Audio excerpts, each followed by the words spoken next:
Bom dia a todas, a todos e todes. Meu nome é Adriana, eu vou começar fazendo uma audiodescrição minha.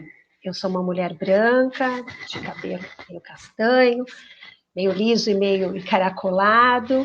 Eu estou vestindo um macacão verde e atrás de mim tem uma parede branca e um espelho.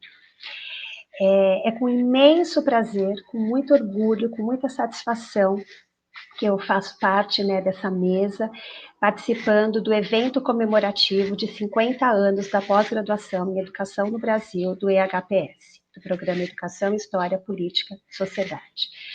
E vou apresentar os convidados que irão compor a mesa 3, intitulada Produção Científica e Investimentos em Educação.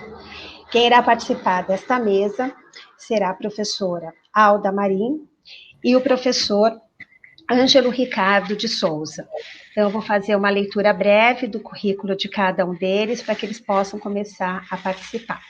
Então, o professor Ângelo Ricardo de Souza é professor associado da Universidade Federal do Paraná, onde atua no Núcleo de Políticas Educacionais, NUP, e no Programa de Pós-Graduação em Educação. Ele é graduado em Educação Física pela PUC do Paraná, e mestre e doutor em Educação pela PUC São Paulo, Educação, História, Política e Sociedade. Desenvolveu pós-doutorado na Inglaterra e estágio sênior de pesquisa na Itália. Atualmente ocupa a coordenação adjunta da área de educação na CAPES. Professora Alda Marim concluiu o doutorado em Ciências, Educação pela Faculdade de Filosofia, Ciências e Letras de Rio Claro, atual Unesp, em 1974. Atualmente é professora adjunta aposentada da Unesp, professora livre-docente do Programa de Estudos Pós-Graduados em Educação, História, Política e Sociedade da PUC São Paulo e professora colaboradora da pós-graduação em Educação da Uniara. Publicou inúmeros artigos em periódicos e em anais de eventos, possui vários capítulos de livros e livros publicados, participa intensamente de atividades técnicas em educação, bem como de eventos internacionais e nacionais. Há décadas tem orientado dissertações de mestrado, teses de doutorado, trabalhos de iniciação científica, trabalhos de conclusão de cursos, projetos de pesquisa e supervisiona pós-doutorandos. Pesquisa líder do grupo de pesquisa docência em suas múltiplas dimensões e atua em diversas áreas da educação, com ênfase em ensino e aprendizagem em diversas facetas. Antes de passar a palavra ao professor Ângelo, só queria dizer que o orgulho imenso de estar aqui é também por ser egressa desse programa, tanto no mestrado quanto no doutorado, e orientando da professora Alda no mestrado. Então, professor Ângelo, a palavra é sua. Bom dia e bom trabalho para todos nós esta manhã. Bom dia a todas, a todos. Satisfação enorme estar com vocês. Quero agradecer muito pela possibilidade de participar desse importante evento, que celebra os 50 anos de um dos mais importantes e produtivos programas de pós-graduação em educação do nosso país. Quanta gente formada. Aqui estamos eu e a Adriana nessa mesa, mas quantos que já não passaram por esse programa, quantos núcleos de pesquisadores não foram formados aqui no EHPS, quanto à contribuição ao desenvolvimento cultural, científico do país. Prazer dividir essa mesa com a querida Alda, pessoa por quem eu tenho um carinho muito especial, e com a Adriana, também egressa aqui do nosso programa. A temática que nós trataremos, produção científica e investimento em educação, ela é importante, especialmente nesse momento no país, não é? E tem muitas abordagens possíveis, de tratar da questão. Mas eu sou um fã dos dados quantitativos, entendo que essa é uma possibilidade de entrada somente, os dados quantitativos nos ajudam a desenvolver reflexões, e por isso eu optei por essa abordagem. Vou falar um pouquinho, portanto, de alguns números, vou cansar vocês um pouquinho com alguns números, no primeiro momento sobre investimento em educação e depois sobre produção científica, e nessa segunda parte buscando articular um pouco essas questões. Vou tentar ser breve, também para a gente guardar um tempo para poder dialogar com vocês todas e todos aí na sequência. Então, sobre os investimentos em educação, No Brasil, a gente tem um histórico debate no campo do financiamento da educação sobre a suficiência ou insuficiência dos recursos investidos em educação versus a gestão dos recursos financeiros. Isto é, nós temos dinheiro suficiente ou somos maus gestores do dinheiro público na educação? Quer dizer, a falta de recursos é derivado da insuficiência dos recursos mesmo ou da má gestão? Me parece que a literatura neste campo no país já há muito tempo conseguiu indicar que, de fato, nós temos problemas de gestão, tanto que com a política de fundos, eu já vou voltar a mencioná-la, constituímos, vimos a necessidade, antes de tudo, depois constituímos conselhos de acompanhamento e controle social para fiscalização desse dinheiro, por controle do dinheiro público no investimento em educação.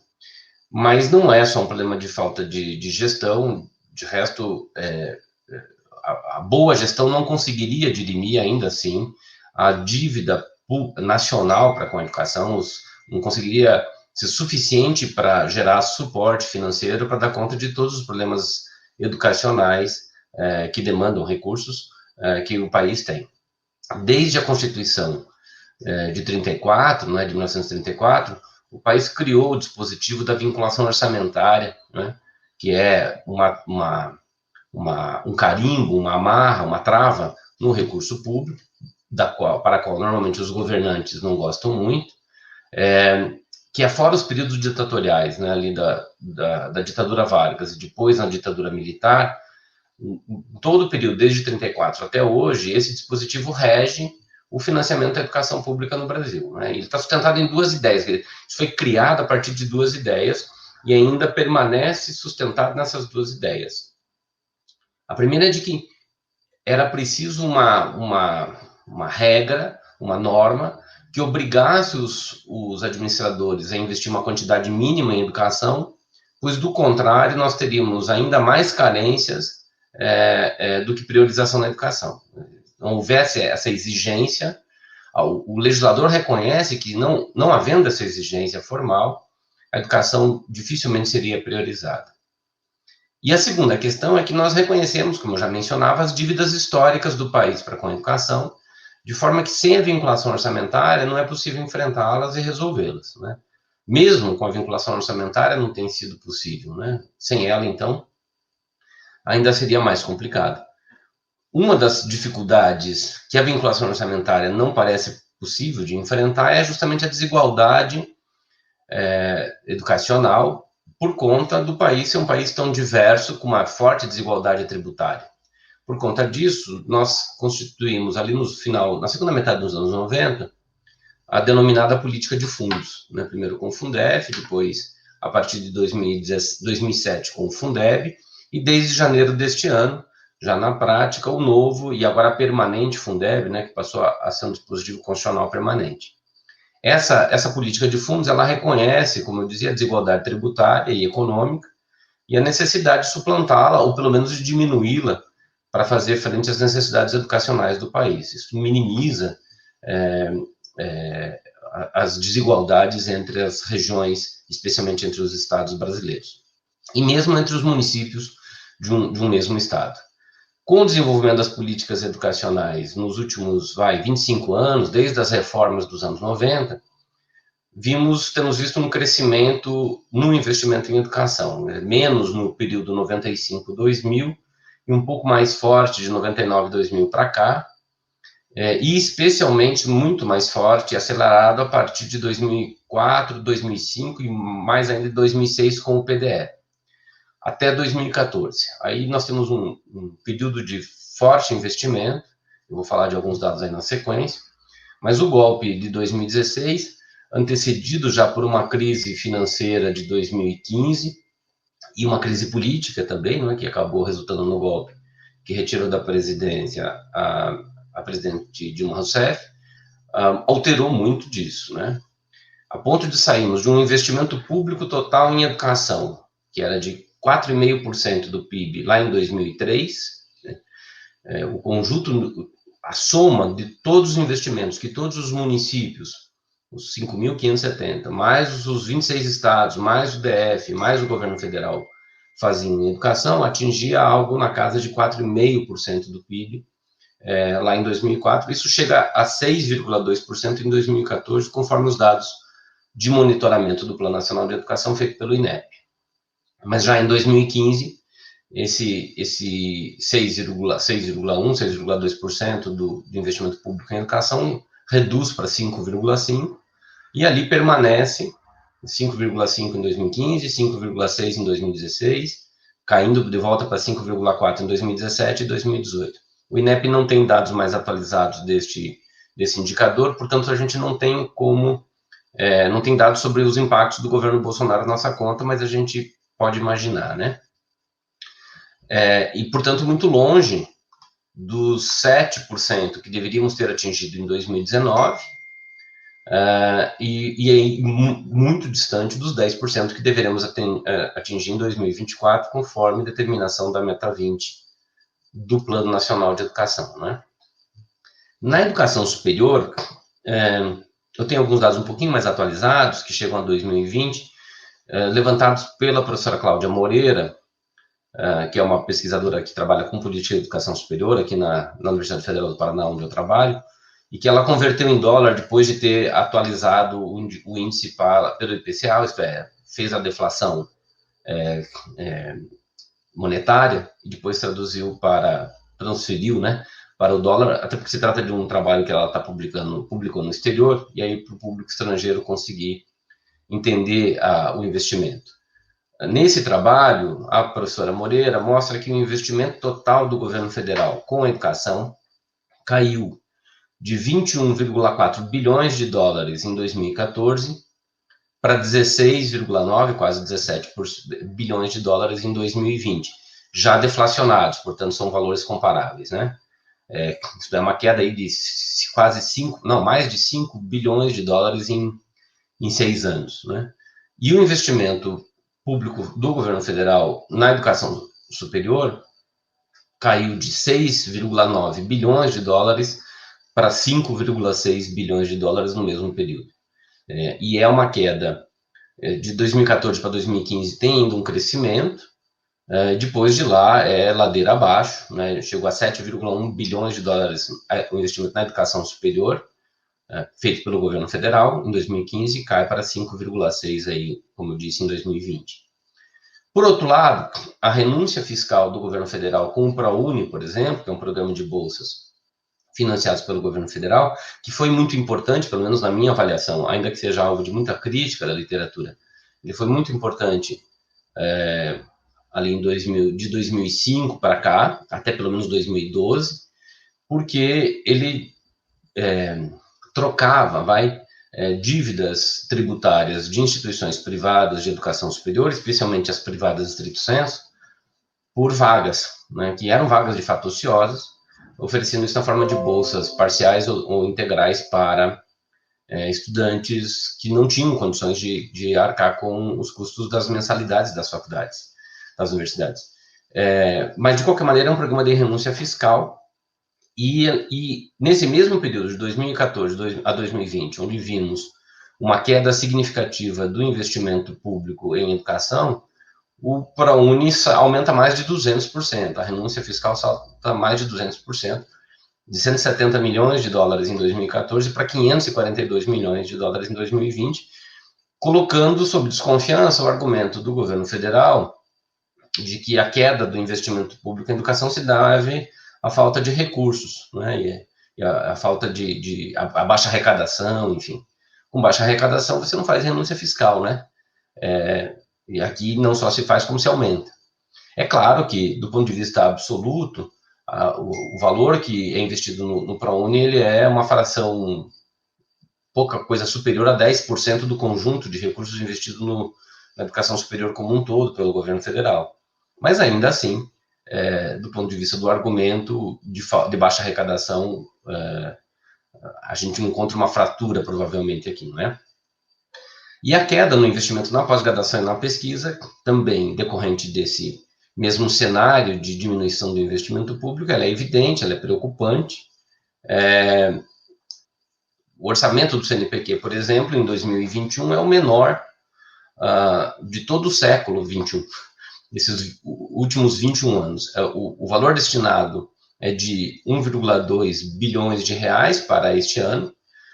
Isso é pouco mais da metade do que foi investido há 20 anos atrás, no ano 2000.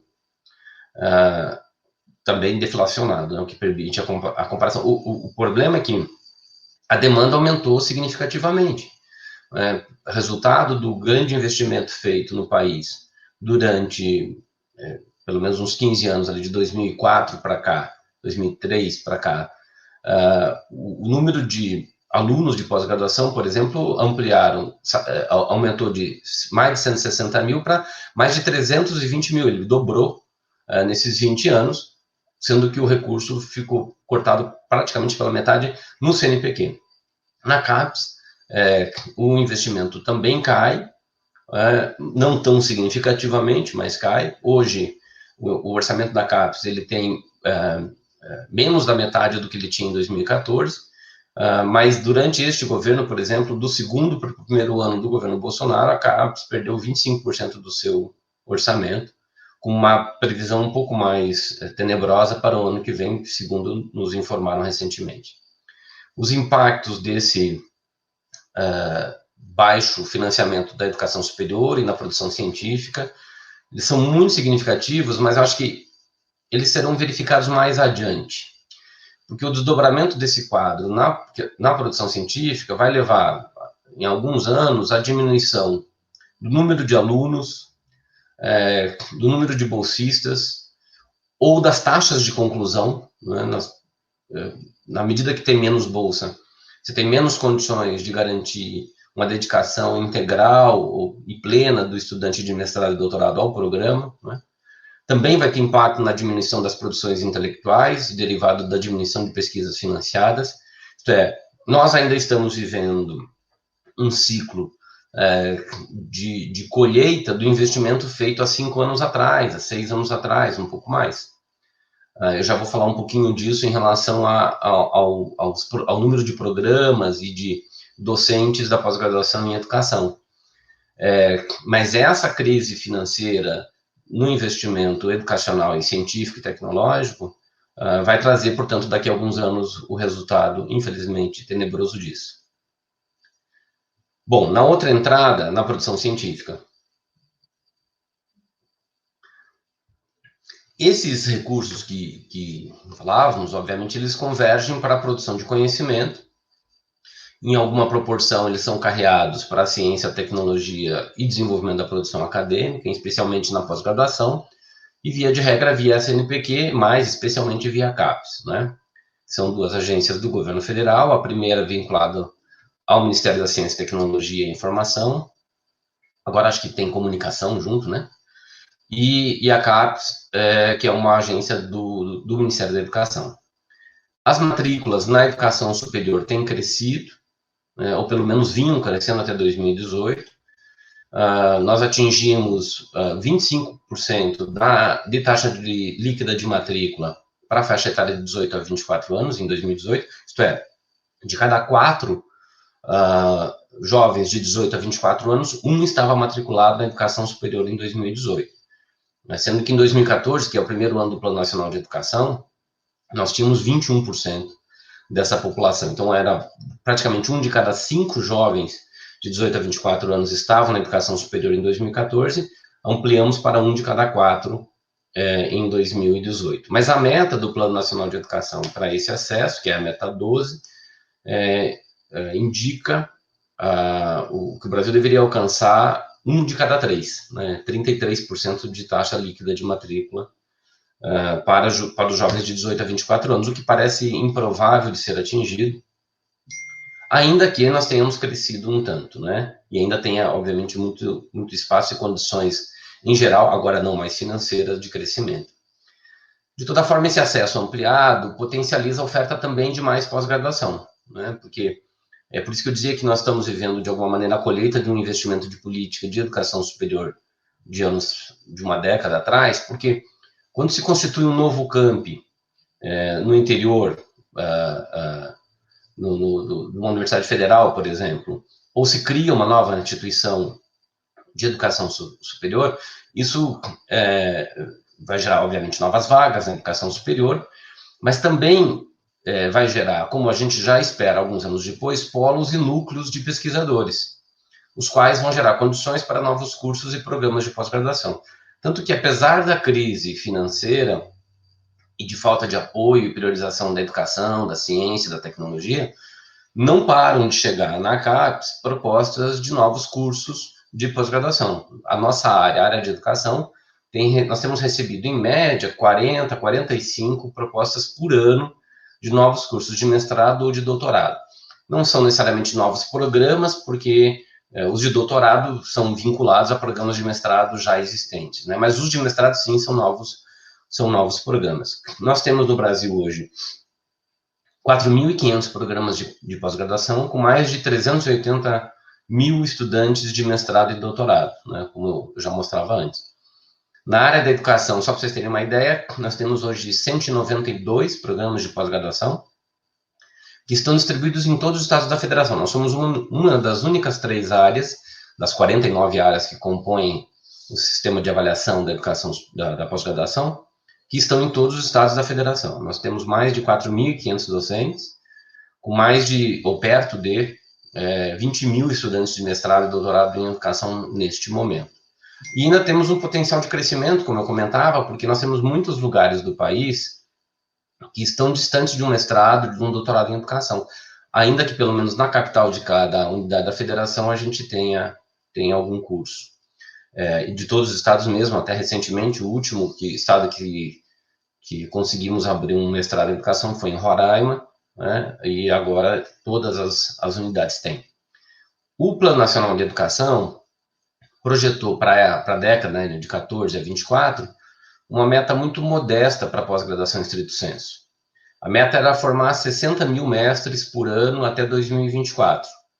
Mas quando o plano começou, em 2014, a gente já estava formando 53 mil mestres por ano. Em 2018, nós atingimos a formação de mais de 64 mil mestres por ano. Portanto, superamos a meta em 4 mil, 6 anos antes do prazo. Para o doutorado, a meta era formar 25 mil doutores por ano. Em 2014, nós formávamos 17 mil. Em 2018, estávamos formando quase 23 mil doutores por ano. Ainda está 2 mil abaixo da meta, mas com o crescimento desses programas, como eu comentava, é uma meta que parece alcançável, mas que poderia ter sido uma meta mais ousada, tanto o legislador poderia ter constituído uma meta mais ousada, como independente da meta, nós poderíamos ir além, não tivéssemos talvez esse cenário aí de cortes e de não priorização. O horizonte, portanto, não foi ousado, como eu dizia, isso parece ter consequências também, esse é um problema, nas dificuldades de atendimento da meta 12 do Plano Nacional, que eu mencionava agora há pouco, que é a de acesso à educação superior. Porque com a formação de mais mestres e doutores, isso a gente potencializa a constituição de pessoal para a educação superior. E, portanto, isso contribuiria para o alcance da meta da ampliação de vagas na educação superior com mais pessoal docente disponível. Então, quanto mais mestres e doutores formarmos, além do desenvolvimento cultural, científico, tecnológico do país, potencializaríamos o atendimento de mais pessoas na educação superior no nível de graduação. Em relação à produção, nós fazemos muita coisa, em educação em particular, e muita coisa interessante, inovadora, crítica, criativa. Eu tenho acompanhado muito, até pelo lugar que tenho ocupado nesse momento, na avaliação da pós-graduação, tenho acompanhado muito que os programas, esses 192 que eu mencionava, vêm produzindo, né? A produção científica da nossa área, ela cresceu enormemente, só para ter um parâmetro. Tomando o relatório de 17 e 18, estão excluídos aqui os dados de 19 e de 20, até porque o relatório de 20 foi finalizado ontem, né? Inclusive, os nossos programas esses 192 programas de pós-graduação, produziram mais de 150 mil itens de produção intelectual, entre artigos, livros, capítulos de livros, verbetes, produto técnico-tecnológico, trabalhos em eventos, somando, obviamente, a produção de docentes e discentes. São mais de 150 mil itens, são mais de 150, capsulando uma planilha, são mais de 150 mil linhas nessa planilha. Né? Foram 3.300 livros autorais, isso só em 17 e 18, viu, gente? Portanto, na avaliação quadrenal, né, a gente faz uma avaliação a cada 4 anos para a pós-graduação, o ciclo quadrenal encerrou-se em 2020, nós estamos fazendo uma avaliação justamente nesse momento, iniciando ela. Então, potencialmente, esses números são, imaginando que 19 e 20, supondo que eles teriam reproduzido 17 e 18, é o dobro disso. Então, foram mais de 3.300 livros autorais e mais de 14 mil capítulos de livros nas coletâneas publicadas. Né? Entre artigos científicos, nós publicamos 34.500 e tantos, mais de 34.500 artigos, em 3.700 periódicos esparramados por todo o mundo. Portanto, uma produção rica, vasta, muito importante, que coloca o país numa condição, ainda que não absolutamente central, obviamente, na produção científica, mas com uma contribuição muito importante, inclusive em educação. Mas tende a diminuir isso, tanto na quantidade quanto na qualidade, por conta dos cortes financeiros, por conta da falta de priorização da educação. Dinheiro não compra ciência, dinheiro não faz ciência, quem faz é o cientista, é o pesquisador. Porém, sem recursos financeiros, a nossa produção científica vai tender a diminuir quali e quantitativamente, porque você não tem apoio à pesquisa, você não tem bolsa, você não tem apoio à publicação, não tem apoio à mobilidade, não é? Isso cai enormemente. Sem mobilidade, por exemplo, você não consegue ir para um evento. Se você não vai no evento, você não apresenta o trabalho no evento, você não constitui parceria, não conhece as pessoas e não se faz conhecido por elas. Isso diminui a possibilidade de fazer redes e, portanto, diminui a possibilidade de levar para fora do país o resultado da publicação, da pesquisa. Antes disso, sem o recurso da pesquisa, boa parte dela acaba sendo comprometida. Você acaba tem que mudar o escopo da pesquisa, os objetivos, o alcance ou o tempo de duração. Né? Sem o recurso para a bolsa, o estudante que pode ter o apoio da bolsa, ou mesmo o pesquisador sênior que tem a bolsa, também poderá se dedicar com menor afinco, porque terá que dar conta, obviamente, das condições de sobrevivência, e por isso terá mais dificuldades em poder gerar os resultados dessa pesquisa e torná-los públicos. Isso, portanto, vai produzir um efeito também de mais concorrência com o recurso disponível, né? Podendo ampliar essa face concorrencial, né, do modelo avaliativo que a gente tem na pesquisa e na pós-graduação. Isto é, no fim das contas, isso é uma coisa também que pesquisadores deveremos enfrentar e lidar, como ser mais solidário, talvez, no processo de constituição de editais de pesquisa e de apoio à pesquisa, porque o modelo ele já é muito concorrencial, mas com poucos recursos, a disputa fica um tanto mais fraticida, não é?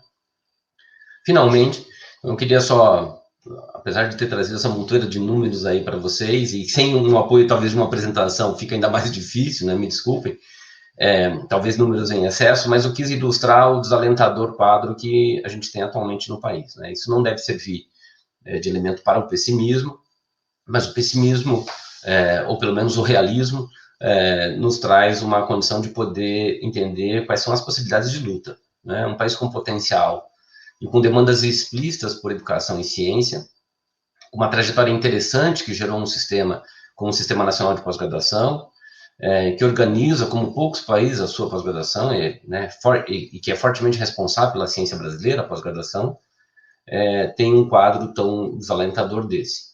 O curioso é que nós precisamos, que o que nós precisamos é muito pouco para a dimensão do que significa o recurso público como um todo, né?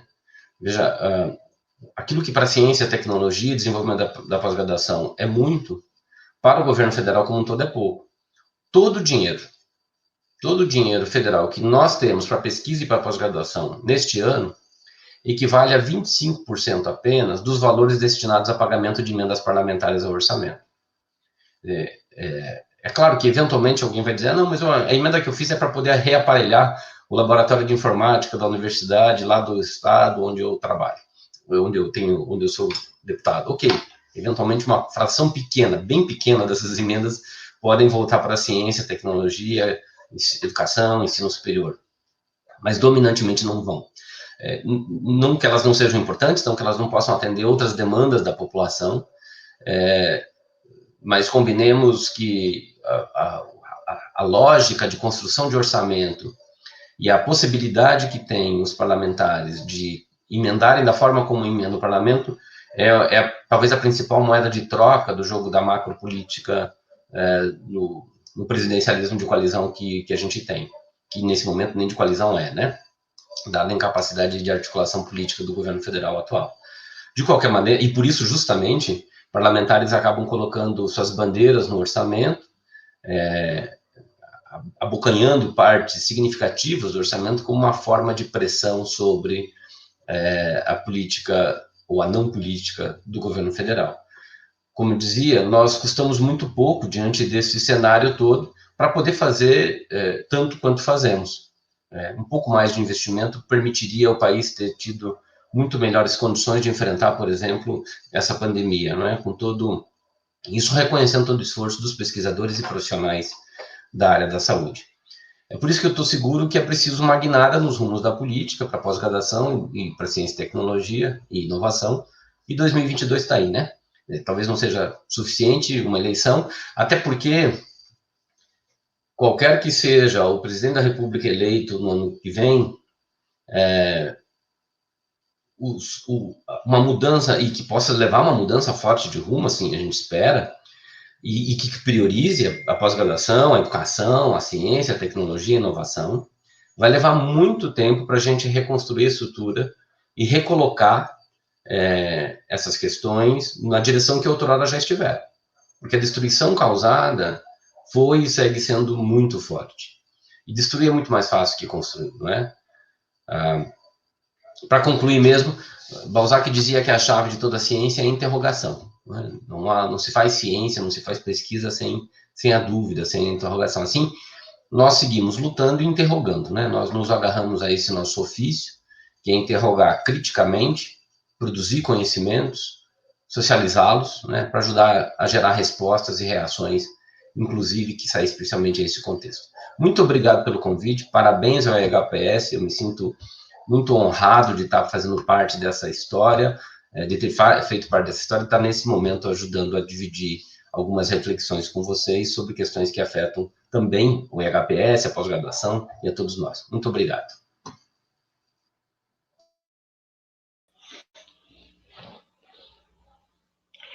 Muito obrigada, professor Ângelo, pelas suas contribuições, muito importantes para a gente poder refletir sobre o cenário, né, que estamos vivendo da pós-graduação, da graduação, de investimentos em educação, e todos os ataques, né, à ciência e à universidade pública, né, em especial, educação pública. Bom, eu queria só fazer um destaque da sua fala aqui no final, que destruir, de fato, é muito mais fácil, né, do que construir, mas que seguimos, né, na luta, interrogando, produzindo conhecimento como uma forma de resistência também. Então, passo a palavra à professora Alda Maria. Muito obrigada, professora Ângela.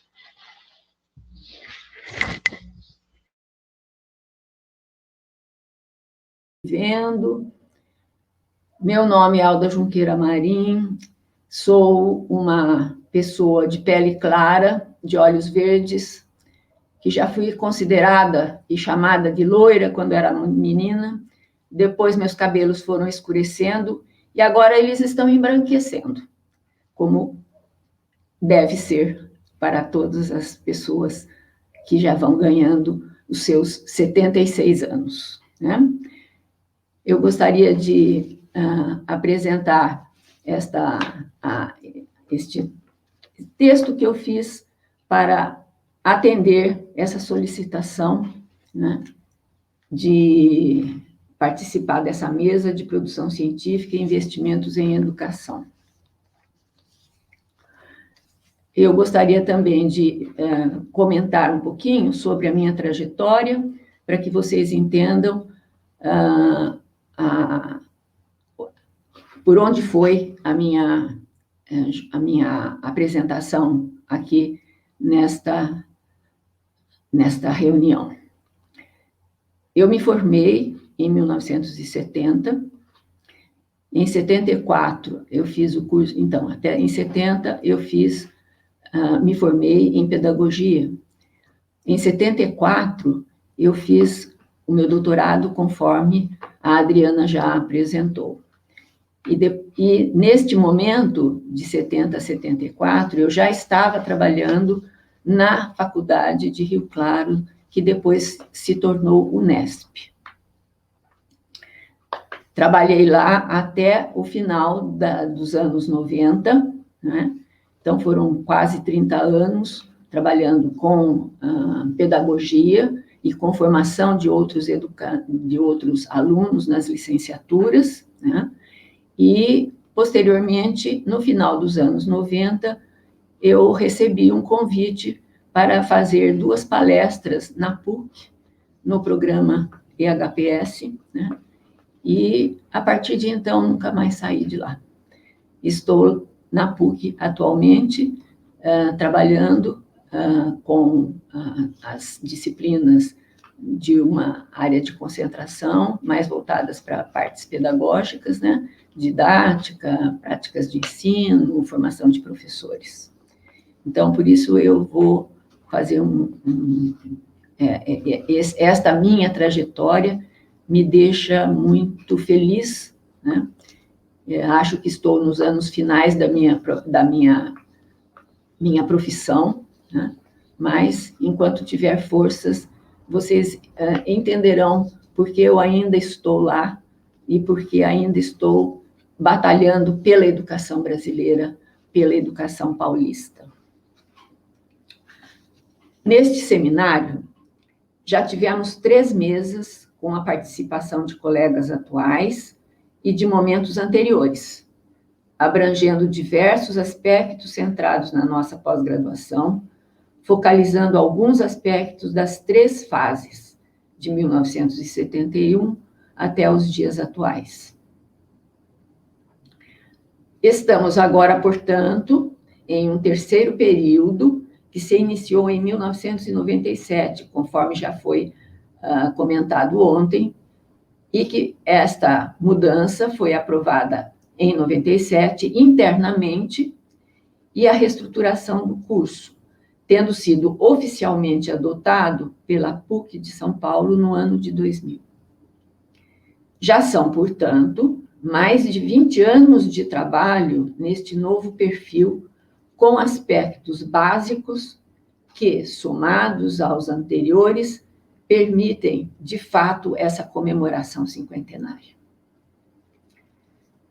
Conforme combinamos anteriormente, a decisão do mapeamento da produção, que era o que me cabia fazer, foi a de focalizarmos os estudos por linhas de pesquisa, um modo de escapar à busca apenas dos professores, para compor um quadro mais abrangente de áreas de interesse e desenvolvimento efetivo da pesquisa.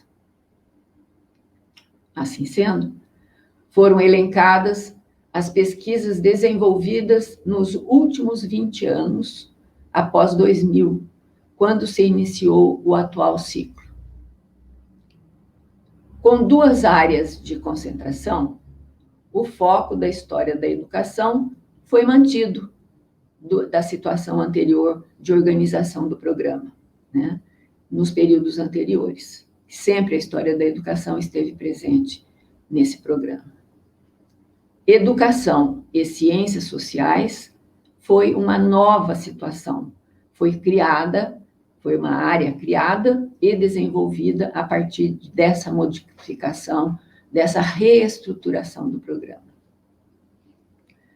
Ambos grupos de pesquisa contaram com a participação de colegas que estiveram ou ainda estão participando das tarefas do programa.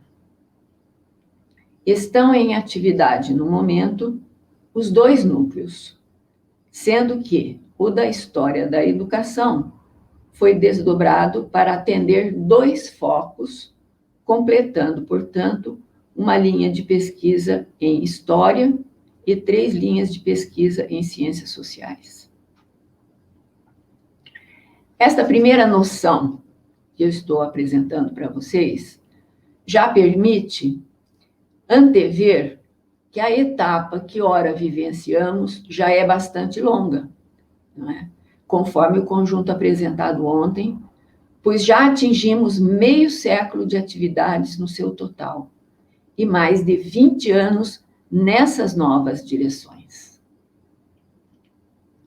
Para atender o que me foi solicitado apresentar a vocês, foram necessários alguns procedimentos, pois são vários colegas trabalhando, muitas pesquisas realizadas, para recuperar a produção e tentar fazer um quadro de referências sobre essa produção de mais de 20 anos, sobre esse período que estamos tratando. Para tanto, contei com a generosidade do professor Dr. José Geraldo Silveira Bueno, que realizou um rastreamento nas plataformas Lattes e Sucupira, não é? Que todos conhecem por causa dos relatórios, tantos que tivemos que fazer nos últimos anos, obtendo o rol de 62 produtos. É sobre eles que eu vou comentar alguma coisa. Todos eles foram pesquisas desenvolvidas pelos professores que pertencem às linhas de pesquisa que serão elencadas a seguir. Então, como não trabalhamos pelas pessoas, mas trabalhamos pelas pesquisas que as pessoas fazem. A partir desse conjunto, é possível traçar um panorama sobre a produção com elas envolvidos e com os projetos desenvolvidos.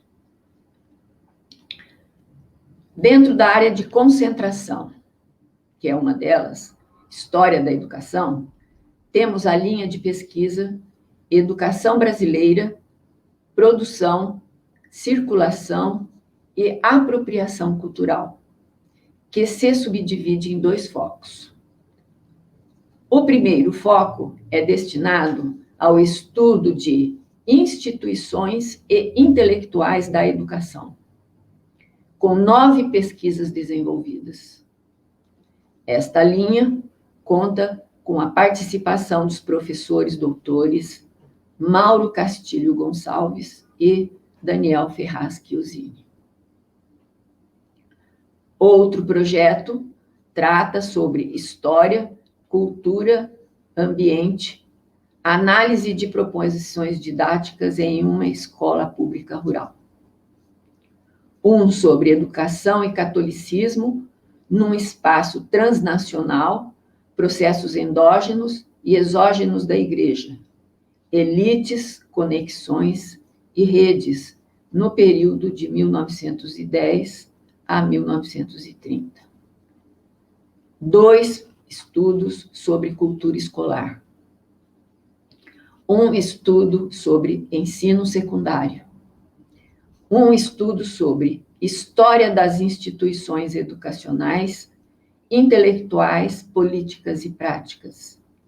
E um sobre escolas municipais de ensino de primeiro grau no período da ditadura militar, 1964 a 1985.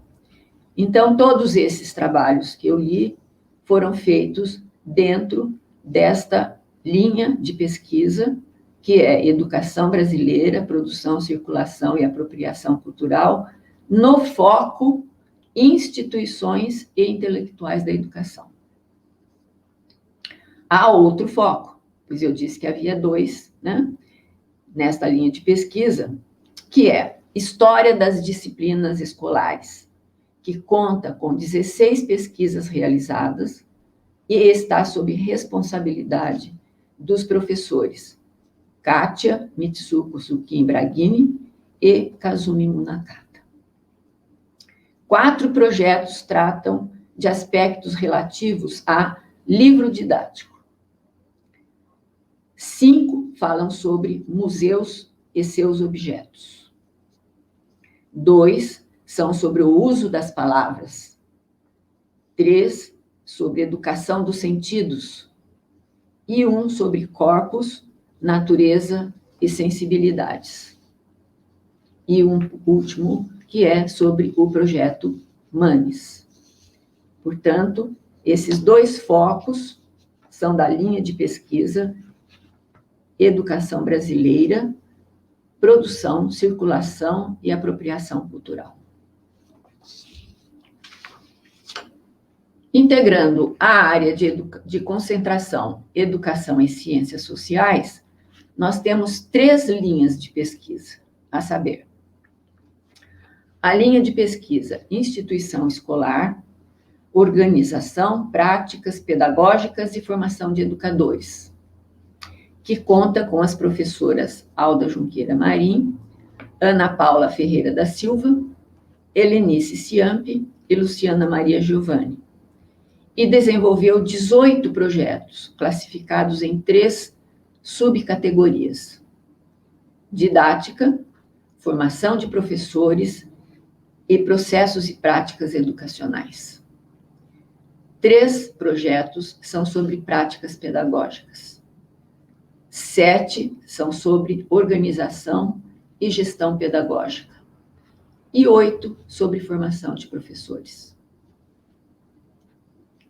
Já uma segunda linha de pesquisa, denominada Processos de Escolarização, Desigualdades Sociais e Diversidade, conta com 8 projetos e atuação dos professores José Geraldo Silveira Bueno e Leda Maria de Oliveira Rodrigues, que pesquisaram 3 grupos de pessoas sobre educação especial, 2 sobre o tema desigualdades e 1 sobre escola e outro sobre repositório de livros de educação especial das bibliotecas universitárias, que é hoje um dos interesses grandes do programa coordenado pelo professor José Geraldo, e 1 sobre movimentos migratórios.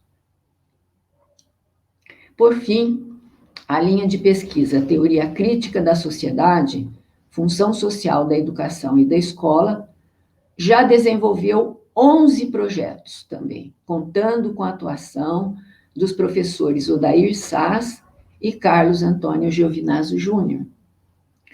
2 projetos tratam de direito e escola. 1 sobre avaliação. 3 sobre relações da psicologia e educação. 4 sobre formação e educação. E 1 sobre americanismo. É importante ressaltar que os professores, em muitas situações, atuam e colaboram em diversos projetos e linhas de pesquisa. Nem sempre eles ficam só naquelas linhas de pesquisa oficiais, mas eles colaboram com os colegas em outras situações, em outros aspectos, em outras ajudas, às vezes, né? Os nomes mencionados são os que são mais diretamente envolvidos com as atuações nos respectivos projetos e responsáveis por eles. Apresentado este levantamento das pesquisas mais recentes do EHPS, precisamos frisar também que boa parte desta rica produção só foi possível e viável de realização devido aos financiamentos obtidos de diversas fontes e maneiras. Então, fiquei escutando bem o que o nosso colega falou aí sobre a questão dos financiamentos e das dificuldades crescentes que estamos sentindo nessa direção, mas há alguns trabalhos que foram auxiliados, né, pelos órgãos de financiamento, que certamente o nosso colega sabe muito bem,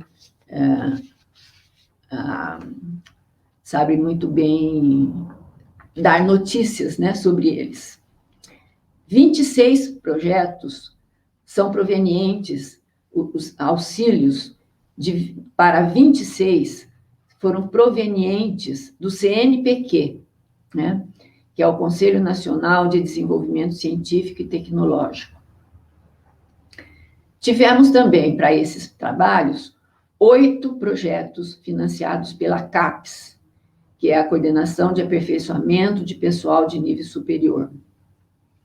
7 foram financiados pela FAPESP, Fundação de Amparo à Pesquisa do Estado de São Paulo. Além disso, contamos, muitas vezes, com apoios internos que a própria PUC de São Paulo forneceu. Em nossos projetos, contamos com 2 apoios diretos para isso. No total, para essas pesquisas todas que eu li para vocês, entre os apoios financeiros e bolsas, então os auxílios foram tanto para apoios financeiros como para bolsas. Tivemos 43 auxílios.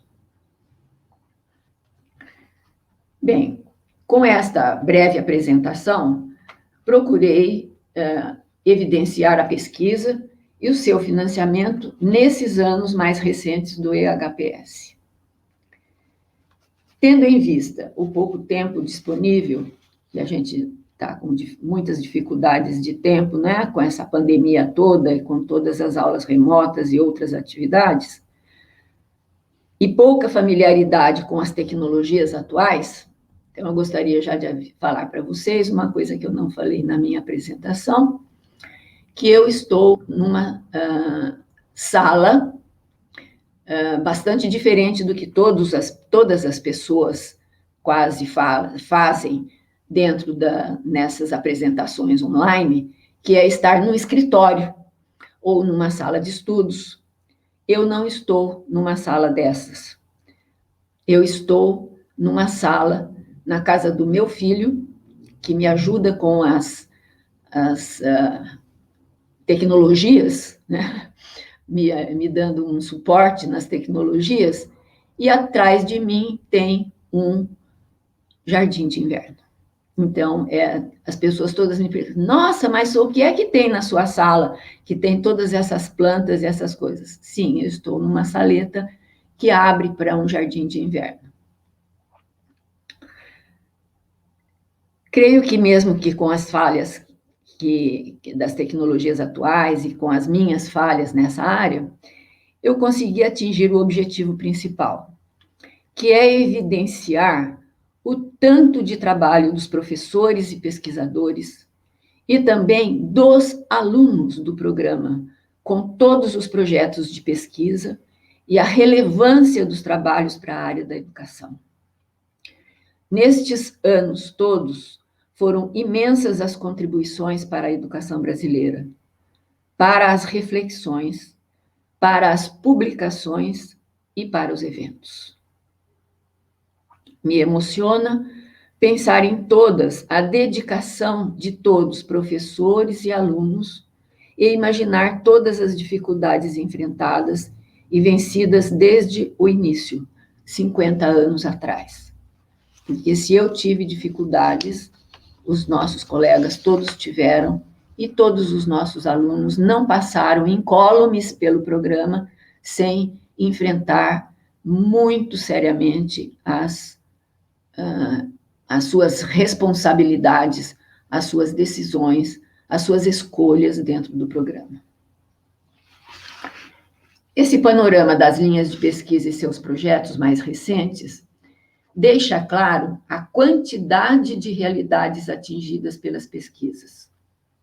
Os docentes, as comunidades, as escolas, as universidades, os alunos, as crianças, mesmo as muito pequenas, e os bebês que também são estudados por alunos dentro do programa. E esta é a finalidade da pesquisa em educação: apresentar a realidade e procurar transformá-la a partir dos resultados e levantamentos obtidos. Quantas realidades não foram transformadas durante toda a trajetória do EHPS? E essa foi a nossa opção de fazer pesquisa sobre as realidades, na sua grande maioria, contribuindo para essas alterações das realidades estudadas. Estas pesquisas envolveram e continuam envolvendo um grande número de alunos, apesar das dificuldades dos últimos anos. Os alunos que já passaram pelo EAGPS permanecem atualmente em suas instituições, a maioria, e se não nas suas, em situações de instituições similares àquelas onde eles estudaram, replicando seus conhecimentos, desenvolvendo seus próprios projetos, muitos são pesquisadores, com seus alunos, dando continuidade aos ensinamentos recebidos. Ontem, tive a oportunidade de acompanhar a mesa sobre a trajetória da representação discente do EAGPS. Que emoção ouvir a brilhante ex-aluna, ex-orientanda e agora professora e colega Marieta Pena, que hoje se dedica à educação na Unifesp. Que grande satisfação ver a imagem da banca exibida durante a mesa. É também uma grande satisfação estar nesta mesa, coordenada pela Adriana, querida aluna e colega, atualmente pesquisadora na UFRJ. Todos os professores do EAGPS, nestes 50 anos, espalham seus frutos e replicam seus ensinamentos. As pesquisas continuam, mesmo após a finalização, entre aspas, na plataforma Sucupira. E esperamos que continuem. Precisamos lutar para isso, todos nós.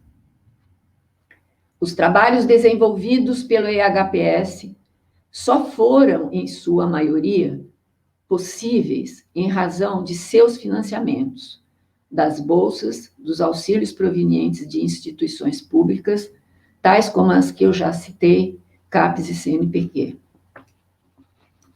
Com a atual situação de desmonte da educação superior neste país, estamos vendo dia a dia isto caminhar cada vez mais nessa direção de desmonte.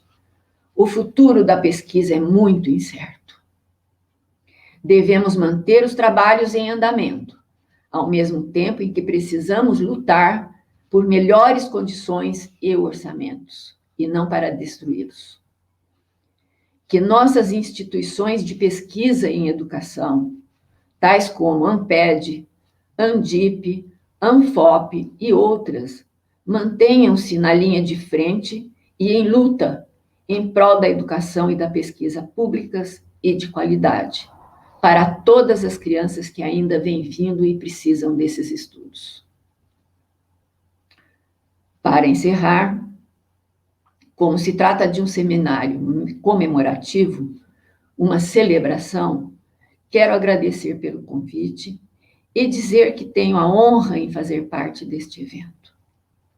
Atuando na pós-graduação da PUC de São Paulo, desde fins da década de 1990, quero dizer que me sinto muito honrada em fazer parte da instituição, de poder ter a PUC em minha história nos últimos 20 anos, em ter o EAGPS em minha trajetória de vida. Agradeço a todos os professores pelo companheirismo, pela dedicação, pelas ajudas, bem como pelo alunado que acompanhei por estas décadas. Em especial, um agradecimento a Elizabeth, ou seja, a Betinha, por todas as ajudas desde sempre.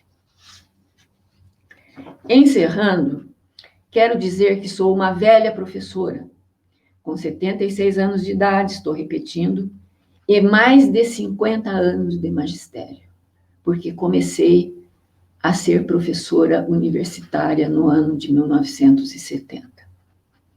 Sempre dentro de salas de aula, em diferentes instituições, mas foram poucas.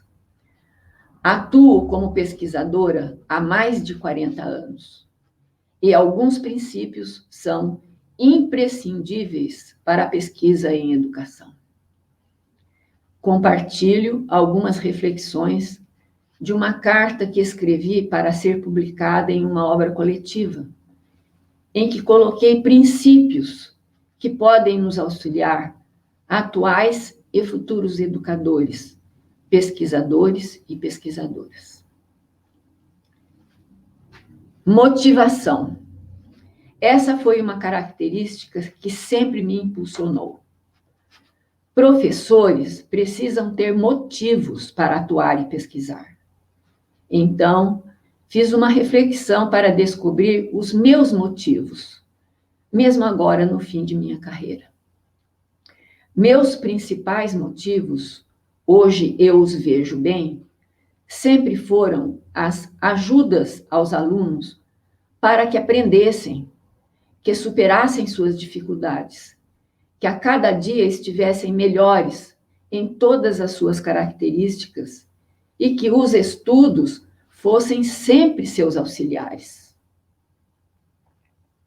Estratégias constituíram o que sempre tentei fornecer aos alunos, nos momentos de estudo, de enfrentamento de dificuldades, cada vez mais aprofundando na compreensão de seus focos de estudo e de ações diárias em suas vidas, com compreensão.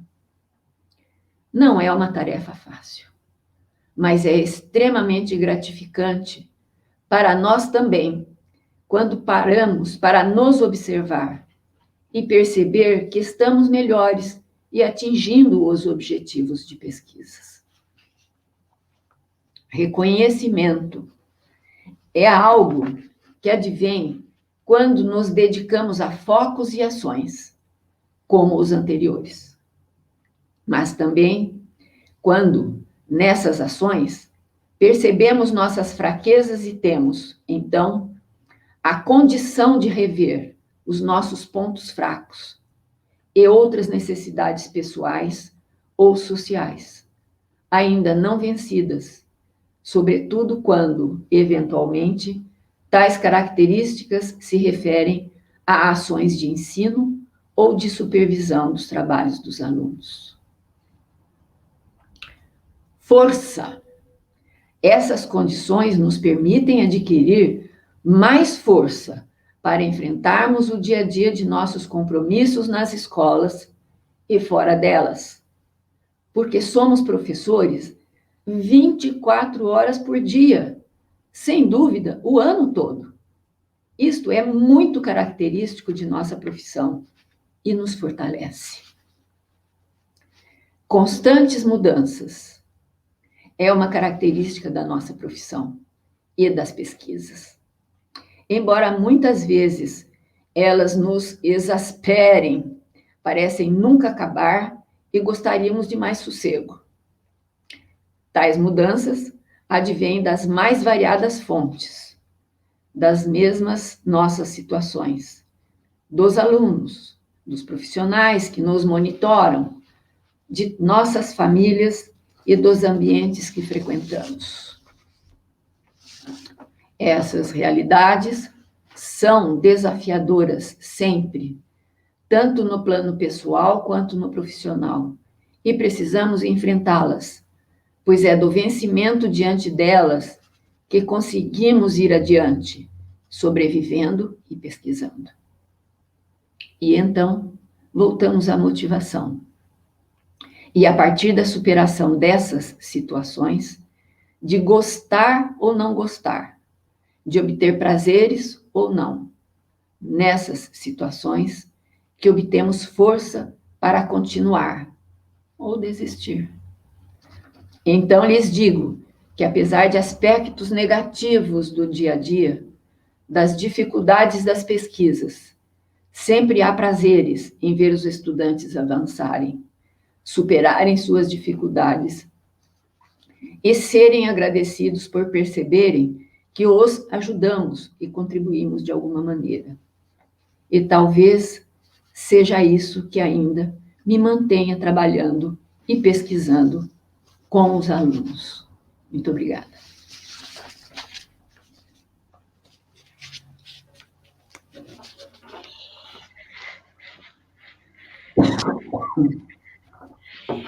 Professora Alda, muito obrigada. É muita emoção. A gente está aqui, a gente se emociona também nesse lugar, né? De muita honra também de ter feito parte desse programa, poder estar aqui com vocês. Tem muitos comentários no chat, queria ler alguns desses comentários aqui para vocês. Tem um comentário para o professor Ângelo, do Adriano José, dizendo excelentes colocações sobre a sua fala, professor Ângelo. Em relação à professora Alda, como uma professora do EHPS de tantos anos, tem muitos comentários dos seus ex-alunos, alunos, todos carregados de muito afeto, professora, eu vou ler para a senhora. Da Cristiane, Alda, amo. Da Andréia Martins, que bom ver a professora Alda, muita saudade. Da Luciana Giovanni, é sempre um privilégio ouvir a professora Alda. Da Valdete, professora Alda é maravilhosa. Do Antônio Francisco, a professora Alda é uma pessoa ímpar, não tem igual. Fui seu aluno em 2 disciplinas durante o mestrado. Logo no início do curso de mestrado, a professora Alda ministrou uma disciplina essencial para a nossa inserção na pós-graduação. Obrigado, professora Alda. A Olga diz, professora Alda maravilhosa, o Davi, uma honra ter a Alda como professora. A Aide, bom dia, minha professora de mestrado. Isolda, minha orientadora, linda e querida. Muitas falas da Amanda, professora Alda, que saudades, uma referência intelectual. Da Elisângela Lizardo, colega. Bom dia, colegas, professora Alda, que honra. O Vanderlei diz, tenho o privilégio de ser orientado pela professora Alda, está sendo maravilhoso, muito aprendizado, eu agradeço pela paciência e cooperação. Depois tem algumas perguntas também, que eu já vou fazer, mas dizer o quanto esse processo, eu vou dizer também como uma egressa aluna, de que quando a gente às vezes sai da graduação ou sai da especialização, dependendo do lugar, né, do qual a gente estuda, a gente não aprende a fazer pesquisa. Então, eu queria dizer assim, que eu aprendi a fazer pesquisa no EHPS. Eu acho que isso eu queria também fazer esse relato. Eu fui uma estudante de uma universidade privada na minha graduação, de um curso noturno, onde eu trabalhava o dia inteiro e saía do trabalho, ia direto para a universidade.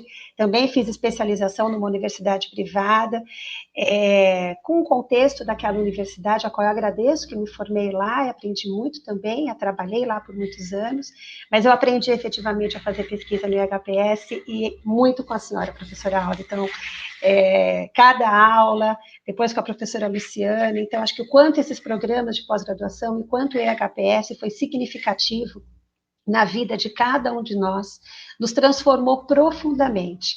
Assim, me sinto absolutamente transformada depois de ter passado pelo IHPS, tanto no mestrado quanto no doutorado. Então, o quanto essas pesquisas e o quanto esses momentos, né, nos afetaram profundamente em nossas trajetórias, seja com professores da educação superior, seguindo uma trajetória, né, de formação de professores, ou seja na educação básica, né, no caminho da educação básica, na educação infantil, nos anos iniciais, do ensino médio, ou em cargos de gestão que muitos de nós ocupam, né, e já ocupavam enquanto estudantes também do EHPS.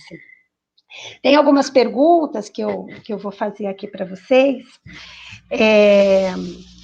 A Vanessa também diz, né, que são palavras que emocionam e fortalecem. Eu vou fazer 2 perguntas, uma rodada de 2 perguntas, e aí depois talvez a gente pode ir passando para outras. Tem uma pergunta do Antônio Francisco, direcionada à professora Alda, que diz assim, professora Alda, eu tenho alguns colegas professores relativamente jovens e hoje se sentem cansados. Qual é a receita para continuar motivados na profissão de professor? E tem uma pergunta para o professor Ângelo, da Beatriz Dutra, que diz assim, você poderia falar um pouco sobre as tendências da produção acadêmica, sobre política e gestão da educação no Brasil nos últimos anos? Então, a gente pode fazer essa rodada e depois passar para outras perguntas, tudo bem? A Alda tem prioridade.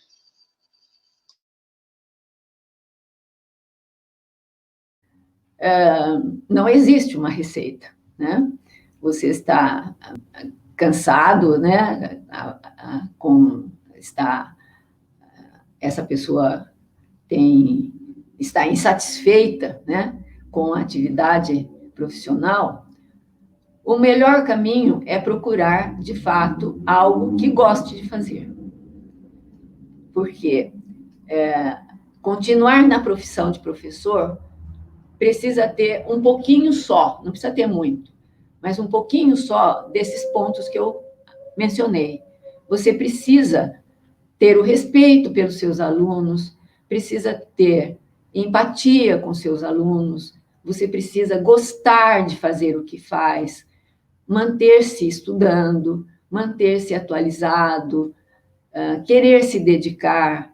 São todas essas atividades, né, que a gente está buscar o reconhecimento do que você faz, e não apenas as reclamações, conversar com seus alunos para saber o que é que está acontecendo, não é? São muitos os aspectos, mas penso que fazer uma reflexão sobre a sua relação com a profissão, mas, sobretudo, a sua relação com aqueles que estão dependendo do seu ensino, aqueles que estão dependendo da sua ajuda para que eles possam aprender mais coisas, não só as matérias, mas aprender comportamentos, aprender valores, que tudo isso faz parte do processo educativo, né?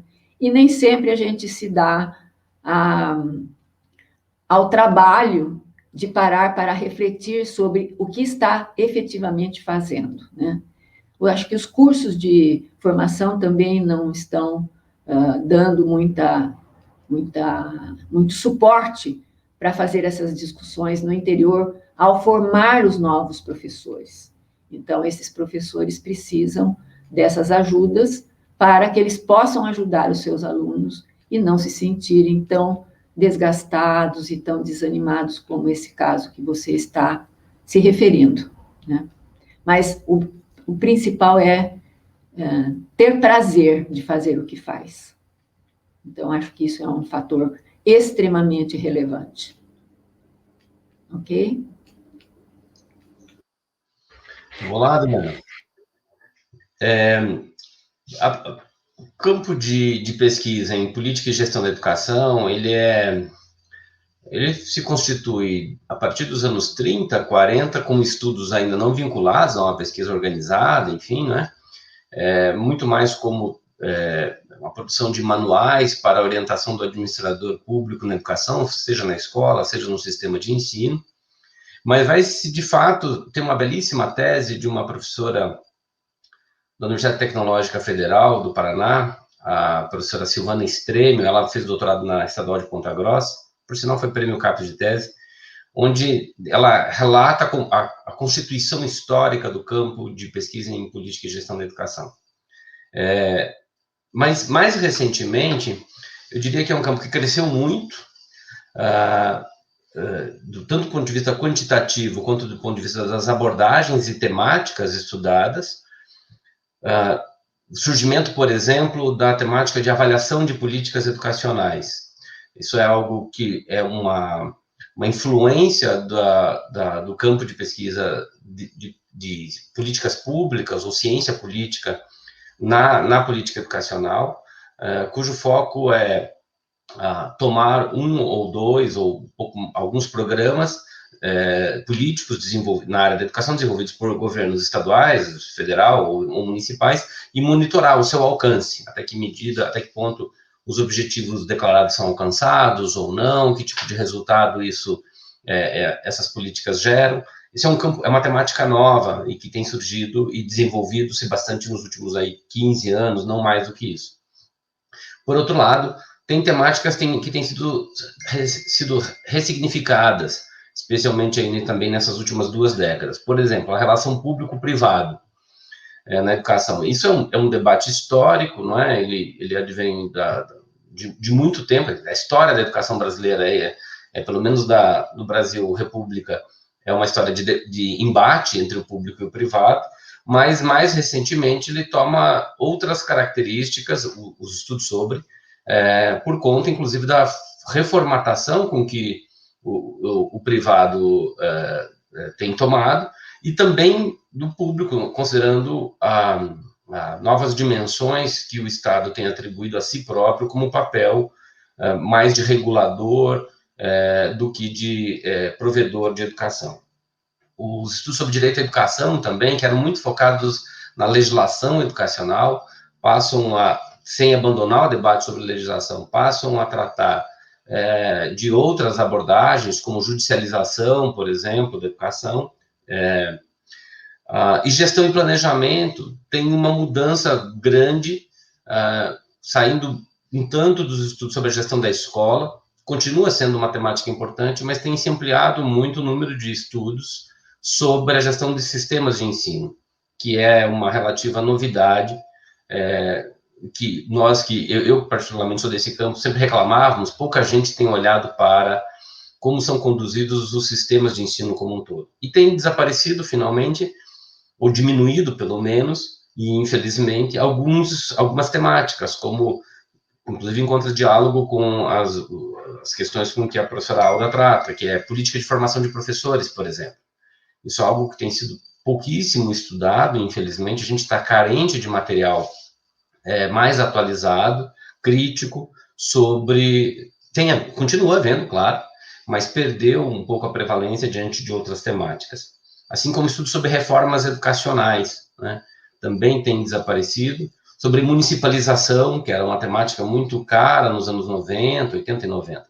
Mas essa imersão de alguns temas e o desaparecimento ou diminuição de outras se associa a é derivado, melhor dizendo, de uma compreensão que temos de que o campo da política e gestão da educação tem por objeto o estudo da conjuntura. O que a gente estuda é a conjuntura. E a conjuntura ela é muito dinâmica no campo da política educacional.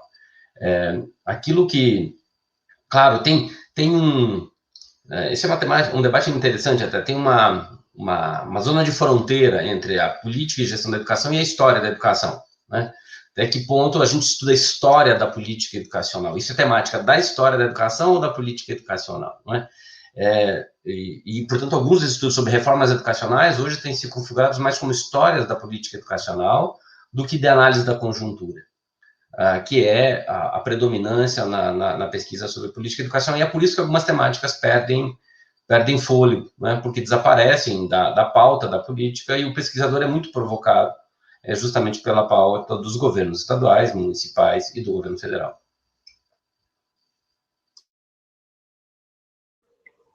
Muito obrigada, Ângelo e Alda. Eu vou ler mais alguns comentários aqui que foram feitos para vocês aqui na mesa, tá? Tem o comentário da Vanessa Pereira, que diz assim, palavras que emocionam e fortalecem. Tem o comentário da Alessandra Porto, parabéns, professora Alda, muita experiência e riqueza de conhecimentos, tenho muito orgulho de ser aluna no mestrado em educação na Uniara. A Elisângela, a Neuzeli. E agora eu vou fazer uma pergunta que eu penso que caiba para os dois, tá? Que acho que os dois podem responder. Depois tem uma pergunta direcionada à professora Alda. A pergunta da Neuzeli. Ela diz assim, como doutores formados na época do golpe, sentimos a desesperadora situação de desemprego. Sem concursos para as instituições públicas e ainda o alto índice de demissões das instituições privadas. E pelas exposições, dá uma luz no fundo do poço, porque não me parece um túnel.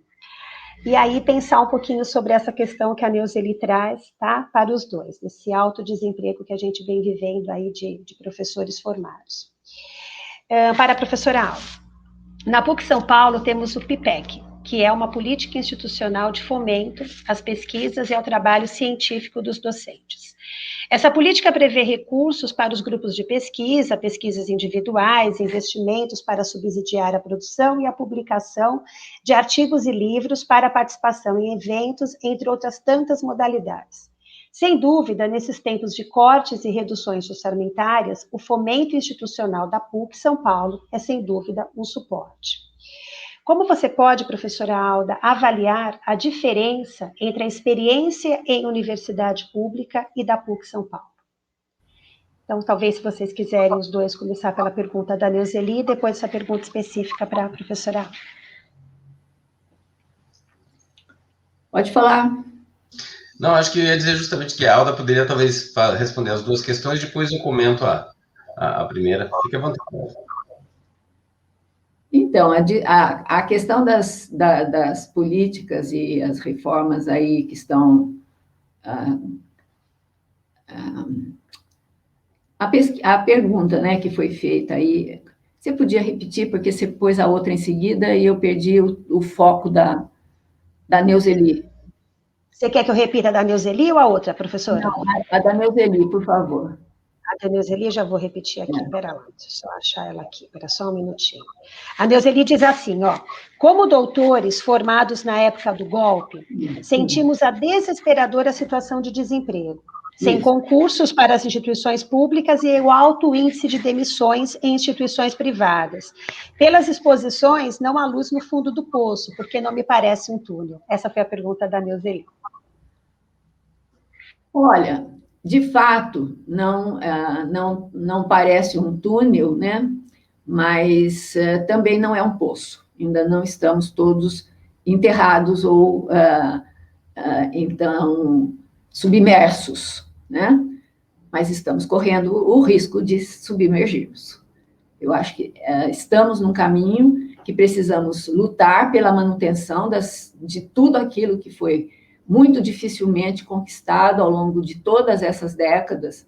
Nós que trabalhamos na área de educação sempre temos tido um envolvimento muito grande na melhoria da área da educação, seja na educação infantil, seja na educação dos jovens, seja no ensino superior. A maior parte dos professores batalha, apesar de muitas vezes parecer não ligar, não estarem relacionados, mas há sempre um movimento, né, em prol da melhoria do que temos, sempre buscando melhoria, e aí não é nem poço nem fim do túnel, é a caverna que está com a sua porta aberta para nós irmos para fora, né, e avançarmos.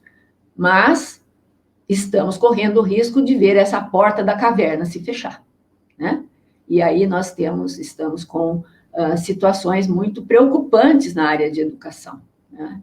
A área de educação ela está sendo muito atingida pelas políticas atuais, né, no atual governo, e então acho que a gente precisa afiar as unhas, né, e ir à luta, certo?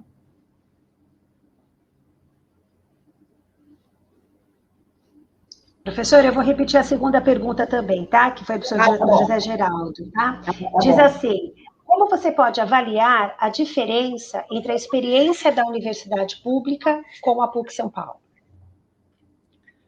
Então, eu não sei se é da universidade pública, mas é da Unesp, que foi aquela onde eu trabalhei. Eu só trabalhei na Unesp, não é? Aliás, não era nem Unesp quando eu comecei a trabalhar. Ela era uma faculdade de filosofia, ciências e letras, que participava daquelas universidades isoladas do estado de São Paulo, né? Então, nesse momento inicial, quando eu entrei para trabalhar no ensino superior em 70, ela era uma faculdade apenas, né? E não uma universidade. Então, tudo era muito próximo, tudo muito fácil de resolver, tudo muito à mão, né? Todas as necessidades e todas as demandas também estavam sempre muito próximas. Quando ela se tornou universidade, aí a situação ficou um pouco diferente, porque boa parte das decisões que eram tomadas internamente, anteriormente, elas passaram a ser tomadas pelos órgãos todos que foram criados, né? Então, cada faculdade virou uma unidade, né? Num conjunto enorme de faculdades distribuídos por todo o estado. Então, aí houve uma modificação substantiva na estrutura e em todas as regras, em todos os procedimentos, nos cursos que foram fechados ou abertos, não é? Porque também teve isso, muitos cursos foram fechados, porque com a reorganização que houve nessa área toda das faculdades isoladas, né, que passaram a fazer parte da Unesp, né, muitas cidades, houve uma redistribuição dessas situações, criando-se regiões, né, no estado de São Paulo, abarcando aquelas faculdades que estavam ali. Então, isso permitiu que alguns cursos fossem fechados, por causa da legislação que não permitia a reprodução de mesmos cursos na mesma região. Então, houve perdas e houve ganhos, porque alguns cursos que não haviam foram criados, então teve perdas e ganhos. Mas a relação que a gente tinha, na verdade, era mais com aquela faculdade só que a gente estava trabalhando. E, em alguns casos, ela se manteve e em outros não. Mas a diferença que existe entre a universidade pública e a PUC, eu sinto assim, que na PUC, por exemplo, nós não temos reuniões de departamentos. Pelo menos eu, somente agora, nesses últimos tempos, que os departamentos estão mais se estruturando e chamando os professores para participar das atividades. Mas eu estou lá desde 90, do fim dos anos 90, que eu estou na PUC, e nunca tive uma reunião de departamento. Ou é uma atividade muito pouco enfatizada, né? Acho que nos últimos anos isso está mudando para uma situação em que os departamentos se reorganizaram e então aí colocaram os professores bem assim situados dentro dos departamentos, porque a gente trabalhava muito mais próximo, né? Muito mais constantemente no programa, né? No EHPS. Coisa que antes, por exemplo, nas universidades a gente não tinha isso. Tinha atividades acadêmicas, mas não eram organizadas sob a forma de programas. Então, são bastante diferentes do ponto de vista da sua estrutura e das suas práticas internas de funcionamento, né? Essas são as diferenças que eu consigo perceber. Obrigada, professora Alda, muito obrigada. Professor Ângelo, o senhor quer que eu repita a pergunta da Neuzeli ou não precisa? Não, eu consegui anotar rapidinho aqui, quando você leu. De fato, Neuzeli, é trágico, não é? É dramática essa situação. Especialmente observando que poucos anos antes era o contrário, faltavam doutores. Era comum nós termos concursos públicos em universidades federais, estaduais, enfim, que não tinha tanta gente concorrendo, porque haviam muitos concursos acontecendo. Era comum nós termos instituições privadas também não conseguindo contratar, às vezes, porque estava ampliando e não tínhamos a formação à altura, do ponto de vista da quantidade dessa demanda. Poucos anos depois, tem uma reversão absoluta, instituições privadas acabam fechando vagas, não conseguem manter contratos com os trabalhadores, com os docentes, por conta da perda de alunos, né? Isso tanto acontece na graduação como na pós-graduação. Isso é muito sério. Pode servir isso como um outro impacto, no fim das contas, do golpe e depois deste governo ou desse desgoverno, no sentido de desestímulo à formação na pós-graduação. Né? Vou fazer doutorado para quê? Claro, você não faz doutorado só pensando, ou mestrado antes, pensando numa condição de trabalho, mas é absolutamente legítimo, né, que aquele que concluiu o seu mestrado, concluiu o seu doutorado, vai fazer o uso profissional, para além de todo o conhecimento desenvolvido, vai fazer o uso profissional desse diploma, né? Isso pode colocar também uma questão para a gente pensar, que é, por sinal, também reforçado com outro elemento conjuntural recente, que não tem a ver com essa questão do cenário político e econômico, mas que é a criação do chamado doutorado profissional. Os mestrados profissionais já existem há muitos anos, e mais recentemente nós criamos os primeiros doutorados profissionais na área da educação. Nós temos 3, o primeiro é na Federal de Rondônia, e agora mais recentemente 2, um no Instituto Federal do Sul, e um dos 2 institutos federais do Rio Grande do Sul, e o outro é na Uninter, que é uma instituição privada aqui em Curitiba, e que são programas que focalizam na formação do doutor ou da doutora para a atuação na educação básica. E eu acho que essa é uma questão a gente pensar também, né? Nós precisamos formar mestres e doutores no mundo acadêmico, nos programas acadêmicos, nós focalizamos essa formação do ponto de vista da qualificação profissional, para levá-los para o mundo acadêmico, né? Para que eles se insiram como professores e pesquisadores de universidades ou de institutos de pesquisa. E isso continua acontecendo. Todavia, é crescente nas redes de educação básica, já faz tempo, há mais de 15 ou 20 anos, a constituição de níveis de carreira que vão recompensar ou reconhecer o título de mestre, e vai haver ou de doutor também, vai haver uma remuneração condigna a essa nova formação. Independente da discussão de carreira, me parece importante que a gente consiga contribuir com a formação dos professores da educação básica nesse nível também. Isso não exime esse quadro complexo que você nos apresenta. Veja aqui, o EHPS formou nesses 50 anos mais ou muito perto de 600 pessoas, dentre os quais a Adriana e eu. E ela dizia, eu também, repito, eu fui aprender o que era pesquisa, a fazer pesquisa aqui, e sou muito orgulhoso de ser um pesquisador com uma relativa qualidade, e se tem alguma qualidade, é derivada diretamente do processo formativo que eu tive aqui com o meu querido orientador Zé Geraldo. É nesse sentido que eu acho que a gente tem que olhar para esses 600, onde eles estão, né? Onde é que eles... Muitos constituíram, como a Adriana e eu, carreira na formação acadêmica, estão trabalhando em universidades, muitos estão na educação básica, muitos estão em outros espaços, né? Compartilhando dessa formação. Agora, é legítimo e necessário, né? Até porque eu dizia isso na minha apresentação inicialmente, nós termos mais profissionais, cada vez mais qualificados para atuar na educação superior, para ampliar, inclusive, a meta que o país colocou para si, de acesso à educação superior, tendo docentes bem qualificados para atuar nesse nível. É isso. Obrigada, Ângelo, muito obrigada, Alda.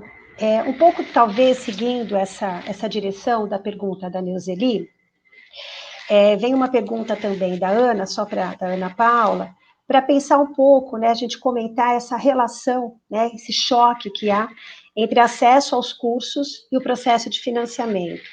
E eu só queria também acrescentar, fazer um comentário, um pouco também na linha da pergunta da Neuzeli, do que foi dito aqui, que, por exemplo, no contexto remoto, nessas universidades privadas muito grandes, a gente teve um número maior ainda, né, de demissão de profissionais, porque no contexto remoto, as turmas à distância chega-se a ter 120, 130 alunos numa turma, né, estudantes numa turma, que no presencial já eram turmas numerosas, mas que o remoto possibilitou, né, isso muito mais. Então, me parece até muito interessante para certas instituições a permanência desse contexto remoto, porque isso tem também uma diminuição de gastos significativos, né, da parte dos responsáveis financeiros ou das instituições responsáveis financeiramente por essas instituições. E também um outro dado que eu queria acrescentar, que nesse contexto de 120, 130 alunos, às vezes, né, numa turma, no contexto remoto, professores que não são remunerados, né, pelas suas titulações, e que muitas vezes sequer dão disciplinas que são, né, de aderência da sua área de formação. Acho que esse é outro dado, né, que precariza ainda mais, né, o processo de ter um crescimento, né, de acesso ao ensino superior, mas, ao mesmo tempo, um processo que vem cada vez mais se intensificando, até de uma precarização, né, dessa formação. E aí, junto com essa pergunta da Ana, para pensar essa relação, né, do financiamento com os cursos de graduação, Talvez eu queria trazer um outro dado, e aí fiquem à vontade, mais uma reflexão, desse empresariamento, né, desse movimento de empresariamento da educação, muito próximo também da educação básica, como a Fundação Lehman, por exemplo, né, que vem nesse movimento, né, o que é uma relação do público-privado que se mistura, né, onde há espaços, né, de financiamento e de empresariamento dentro de escolas públicas, né, em especial, seja na produção de material didático, seja em cursos de formação continuada. Então, se for possível, né, sintam-se à vontade de fazer uma relação disso, né, desses cortes, né, de gastos, né, de investimentos que a gente vem tendo cada vez mais, né, na educação, de modo geral, na pesquisa, e, ao mesmo tempo, esse crescimento desse empresariamento da educação, da Fundação Lehman e de outras instituições que fazem parte, como o Instituto Ayrton Senna e tantas outras que a gente poderia citar aqui.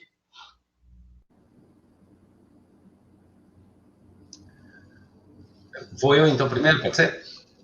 Dessa vez? Ok. É diferente a participação do privado na educação básica e na educação superior. Ela tem se tornado mais parecida recentemente, mas ela continua diferente porque o privado na educação superior, nessa nova onda, que é muito diferente das instituições comunitárias, das instituições confessionais, que ainda que tenham que pensar na educação superior em alguma proporção também como business, para poder sobreviver, elas não operam com esse sentido. Quer dizer, a PUC São Paulo, assim como outras instituições, como as comunitárias do Rio Grande do Sul, de Santa Catarina, enfim, dentre outras, são instituições que não visam o lucro, quer dizer, eles visam formar pessoas, desenvolver um projeto formativo, contribuir com o desenvolvimento da educação, da ciência, da tecnologia, da cultura, claro, num recorte ou comunitário ou confessional, que é perfeitamente legítimo, e, claro, tem que ter recursos para poder continuar fazendo esse belo trabalho, por isso tem que cobrar a taxa dos estudantes, enfim, além de, obviamente, buscar recursos de outras fontes quando possível. Mas, não, desde o início dos anos 90, e isso tem se ampliado significativamente, é a presença do mega business na educação superior, né, num processo, e com muita pressão. Veja, hoje nós temos sobre a mesma bandeira, Croton Anhanguera, por exemplo, mais estudantes do que toda a soma de estudantes das universidades públicas no Brasil. Quer dizer, um único proprietário administra mais matrículas do que toda a rede pública, estadual e federal juntas. Isso derruba ministro.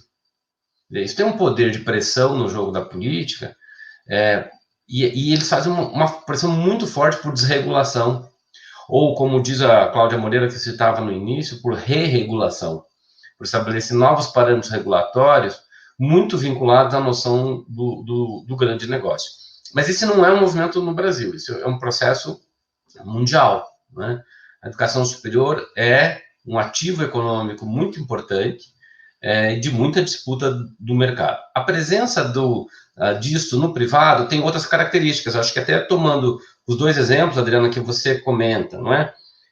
Provocado pela questão da Ana lá, que por exemplo, a Fundação Lehman, a Fundação Ayrton Senna, e elas trazem mais uma concepção, talvez gerencialista, do privado para a gestão da coisa pública, mas o foco não é o business, no sentido mais estrito, de ganhar dinheiro com isso. Tem empresas fazendo isso, vendendo sistemas. Começou com a coisa da venda de apostilas, né, de materiais didáticos, vinculados a programas de treinamento de professores para aplicação desses materiais didáticos. Hoje eles vendem tudo, eles vendem sistemas operacionais para escolas, sistemas, outro dia, uma dessas instituições, aí é uma empresa mesmo, me procurou se eu não faria uma prova para eles, que eles querem fazer uma seleção para diretores de escola, e se eu não podia fazer as questões, as perguntas, para o teste que eles iam fazer, porque eles estão vendendo de absolutamente tudo. Sistemas de avaliação de escolas, né, na medida que crescem o uso dos sistemas de avaliação externa. Então, tem de fato uma pulverização de perfis aqui do privado. Agora, me preocupa porque isso alcançou a educação superior numa dimensão tal, sem uma contrapartida, por exemplo, em termos de qualidade, e sem uma contrapartida para a pós-graduação. A maior parte dessas instituições não faz nenhum investimento na pós-graduação e, inclusive, não quer ser universidade, para não ter justamente que fazer a contrapartida de pós-graduação, porque pós-graduação, ela não dá dinheiro, né? Pós-graduação, ela dá prejuízo, ela tem um ponto de vista financeiro, né? A PUC que o diga, uma histórica universidade na formação de tanta gente no nível da pós-graduação, sofrendo para poder manter todos esses programas, todos que estudamos ou trabalham, ou os que trabalham aqui sabem das históricas crises que essa bela instituição teve que enfrentar para poder manter firmemente ofertando essa formação toda. Porque ninguém ganha dinheiro com pós-graduação. No Brasil, pelo menos, com talvez uma outra exceção em uma outra área. Então, nesse sentido, eu tenho a sensação que precisaríamos criar mecanismos políticos de cobrança de contrapartida de qualidade para esse business, ainda que não tenhamos conseguido condições de regulá-los, para poder...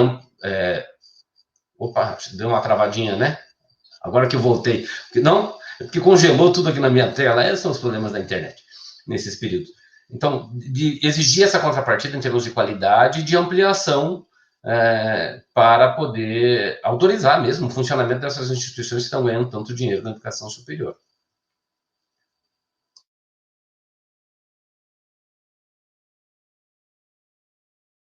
A professora Alda quer comentar um pouquinho sobre isso? Eu acho que o nosso amigo aí já fechou já fez um panorama geral. Não tenho nada a acrescentar, não.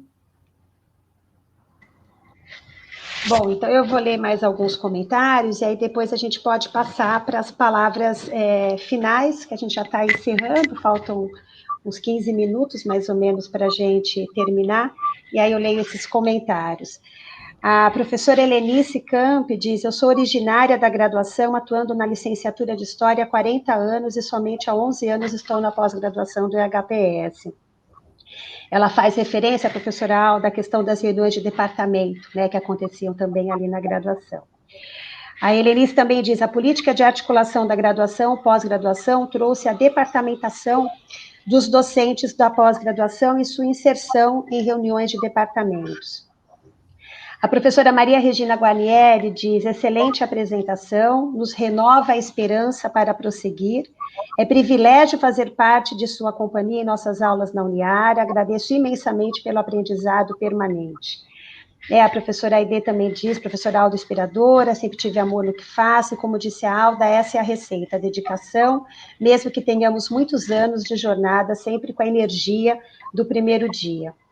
O Samuel José também diz assim: rico compartilhamento de esperanças e visões nessa mesa. Outra oportunidade para agradecer o EHPS. A Cristina Spix diz: que discussão rica, estou muito feliz em rever tantos colegas e professores. Tenho muito orgulho de ser filha do EHPS. Essa sensação mesmo, né, de ser filha do EHPS, filho. Então, para o nosso encerramento, palavras finais da professora Alda e do professor Ângelo, depois eu passo um recado aqui para vocês. Professora Alda, quer começar ou professor Ângelo, como preferir? Então, eu quero, em primeiro lugar, agradecer mais uma vez, né? Para mim foi uma honra poder participar deste evento, poder conversar um pouquinho com vocês a respeito das coisas que eu penso e sinto, a respeito da atividade docente, né, da pesquisa principalmente, da relevância que ela tem para a formação da gente, né? Não é só fazer a pesquisa pela pesquisa, porque com isso vai ganhar mais dinheiro, e nem nada disso. Mas ela é realmente uma atividade que nos muda, né? Ela faz com que a gente cresça, que a gente tenha outras formas de enxergar a vida e tocar a vida para frente, né? Então, eu agradeço muitíssimo a possibilidade, o convite, a possibilidade de estar aqui. Agradeço mais uma vez o professor Zé Geraldo por ter me ajudado com as pesquisas. Então, desejo a todos uma boa continuidade nas suas atividades todas daqui para frente. Tá? Obrigada. Um abraço a todos. Quero também agradecer enormemente o convite, de poder estar presente nesse evento que celebra os 50 anos do IHPS, essa belíssima história de um dos mais importantes programas de pós-graduação que a gente tem no país, na área da educação, formou tanta gente, quanta riqueza, né, nessa formação. Satisfação dividir essa bancada com a Alda, eu fui aluno da Alda, aprendi muito com ela, continuo aprendendo muito com ela, dividir com a Adriana, essa também egressa do programa, essa bancada, e agradecer aos nossos intérpretes de língua brasileira de sinais, que nos ajudam muito a alcançar toda a comunidade do programa. Quero deixar especialmente um abraço ao meu querido orientador, Zé Geraldo, pessoa que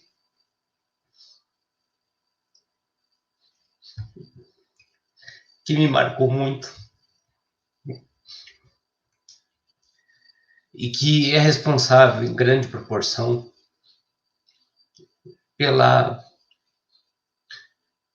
pelo desenvolvimento de uma sensibilidade que eu tento perseguir todo dia na pesquisa e na formação de professores. Desculpa ter me emocionado aqui no final, mas de fato é muito importante para mim poder estar com vocês nesse momento. Muito obrigado. Desculpa as confusões com tantos números, né? Trazido tantos dados que às vezes pode até mais atrapalhar do que ajudar, mas foi uma tentativa de mostrar um pouco o panorama da temática que a gente estava tratando. Um abraço a todas, todos, sucesso ao programa, que outros 50 anos venham, ainda que a gente talvez não esteja aqui, mas aqueles que virão depois de nós. Um abraço a todas e todos.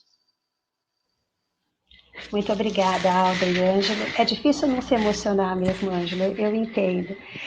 Muitas lembranças, muitas memórias, né? Acho que é uma vida de estudo que a gente vai rememorando, né, nesse momento. Eu vou fazer um comentário quebrando o protocolo, mas eu aderi para a minha prática docente, uma prática da professora Alda, e que quem foi aluno da Alda vai lembrar talvez disso. Ela começava a aula e dizia assim, dúvidas, considerações sobre o texto. E isso eu aderi para mim, professora Alda. Toda aula que eu começo, eu falo dúvidas, considerações sobre o texto, e a partir daí eu começo a falar do texto. Eu nunca esqueci disso, e eu acho que mais do que ser uma professora que escreve sobre didática, é uma professora que nos ensina na prática o que é didática.